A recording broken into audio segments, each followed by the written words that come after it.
heading into Alaska, a lot of the focus in the talk was on this trilateral meeting between these three leaders. Can you explain how this went from a trilateral meeting involving President Trump to now the focus being on this bilateral meeting without the president first? Well, look, the president has spoken to both leaders about this, and both leaders have expressed a willingness to sit down with each other. And so our national security team will help both countries do that. Ultimately, the president has always said that there are areas of disagreement in this war that will have to be discussed and decided upon by these two countries. And so he wants these two countries to engage in direct diplomacy. He's said that from the very beginning, which is why he's agreeable to the idea of having President Zelensky and President Putin get together. And I understand accommodations for that meeting are underway. As soon as we hear more details, we'll be sure to let all of you know. And just a quick follow-up. We know as of right now there is no ceasefire in place. We've seen Russia continue its attacks on Ukraine. What indications is the president getting from Putin that he wants to have this meeting with Zelensky soon? Because he spoke to him directly yesterday. And he expressed that sooner rather than later. He spoke to that directly yesterday, and the president put that in his statement that he gave to all of you, the news media, knowing you'd be asking following that conversation in the effort of transparency. Just a clarification on something you said earlier about Putin agreeing to the meeting. The Kremlin seemed to indicate that Putin did not firmly agree to a bilateral. Did he agree to have a sit-down with just Zelensky on the phone? I can assure you that the United States government and the Trump administration is working with both Russia and Ukraine to make that bilateral happen as we speak.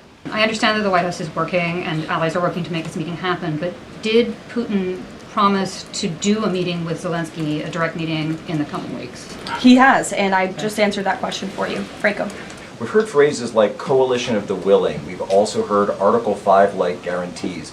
When it comes to the security guarantees, what is the current status of that? I know the president earlier today mentioned boots on the ground would be UK, France, Germany possibly, but unequivocally said no U.S. troops on the ground, but U.S. coordination. Can you elaborate on that, and what would the red lines be? Sure. Well, you got to the heart of what I was going to say to all of you today on security guarantees, which is the president has definitively stated U.S. boots will not be on the ground in Ukraine, but we can certainly help in the coordination and perhaps provide other means of security guarantees to our European allies. The president understands security guarantees are crucially important to ensure a lasting peace, and he has directed his national security team to coordinate with our friends in Europe and also to continue to cooperate and discuss these matters with Ukraine and Russia as well.